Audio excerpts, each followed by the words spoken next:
Anthony Jennings masama ang loob kay Maris Racal. Bakit kaya? Yan po yung ating bibigyan ng komento, reaction, opinion sa araw na ito. At yan po yung galing sa channel ni Showbiz Trend Update. Nasa description po yung link na kanyang channel.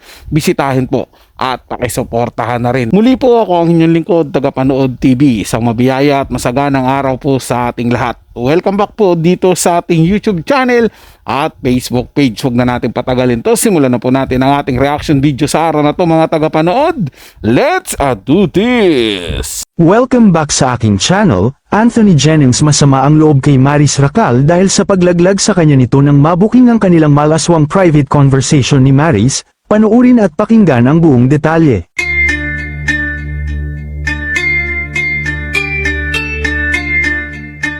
Tila masama daw ang loob ni Anthony Jennings nang ilaglag siya ni Maris Racal nang mabuking ang kanilang malaswang private conversation na isiniwalat ni Jam Villanueva kamakailan na kasintahan ni Anthony.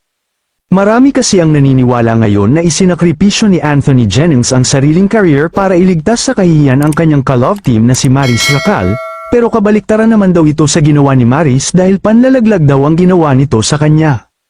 Nabasa namin ang ilang comments sa social media tungkol sa kontrobersyang kinasasangkutan ni Maris at Anthony dahil sa mga pasabog ng ex-girlfriend ng aktor na si Jam Villanueva.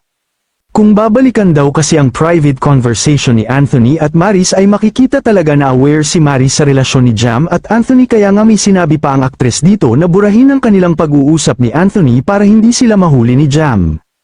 Pero nung nagkabukingan na nga, ay agad na naglabas ng official statement si Maris na taliwas ito sa mga naging pag-uusap nila ni Anthony sa cellphone, dahil sa kanyang statement ay hindi daw umano siya aware sa relasyon ni Jam at Anthony. Kaya naman feeling ng mga netizens na awang-awa ngayon kay Anthony, ay nilaglag siya ni Maris Racal at hindi pinanindigan ang totoong namamagitan sa kanila. Dahil nagawang lokohin ni Anthony ang kanyang longtime girlfriend para lang kay Maris, at ayon pa nga sa naging official statement ni Anthony ay aminado siyang pinagsabay niya sa iisang bangka ang dalawa, hindi na nagpaligoy-ligoy pa, at humingi agad ito ng public apology sa kanyang nagawang kasalanan. Hindi daw tulad ni Maris na hugas kamay na kunwari ay walang alam sa relasyon ni Jam at Anthony para lang may salba ang kanyang showbiz career. Oo, totoo naman daw na niloko ni Anthony si Jam, pero never niyang niloko ang sarili sa kanyang pagmamahal kay Maris base sa naging mensahe niya sa dating jowa kung saan nakiusap nga siya na huwag nang paghigantihan si Maris at siya na lang ang sirain. Samantala, ayon naman sa mga ulat ay tila masama ang loob ngayon ni Anthony kay Maris dahil sa pagkakalaglag sa kanya nito. Kaya naman para sa mga netizens ay karma ang nangyari kay Anthony, pero at least nagpakatotoo daw siya sa kanyang pagkakamali, pero maling tao naman daw ang pinili niya.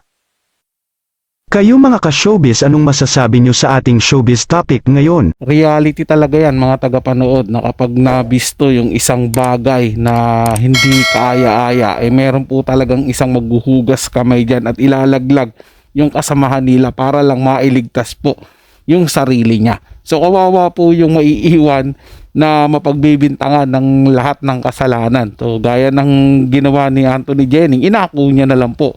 Pero si Maris Racal ay parang naghugas kamay at tingin ng mga tao ay naiwan sa ere si Anthony Jennings dahil siguro inaasahan din po ni Anthony, mga tagapanood, na hihingi rin po ng kapatawaran si Maris Racal dun sa nagawa po nilang dalawa. Parehas po sila may kasalanan dun sa ginawa po nilang sabi nga dito sa balita is malalaswang conversation po nila na isiniwalat naman ng ex-girlfriend neto ni Anthony Jennings na si Jam Villanueva. Lesson learned po, mga tagapanood, kung matapang ka pong gawin yung isang bagay, isang kasalanan, dapat matapang ka rin humingi ng kapatawaran pag sa oras ng kabukingan. So yun lang po, mga tagapanood, na may nagustuhan nyo po yung ating talakayan sa araw na to, at kung kayo bago lang po na napadaan dito sa ating channel, huwag nyo po sanang kalimutan na mag-subscribe.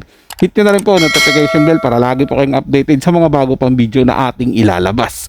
Share, like, and comment din po kayo, mga tagapanood, atin yung babasahin at pupusuan. So hanggang sa muli po, ito yung Tagapanood TV. Komento at opinion lamang, wala pong personalan. Paalam po at mabuhay po kayong lahat.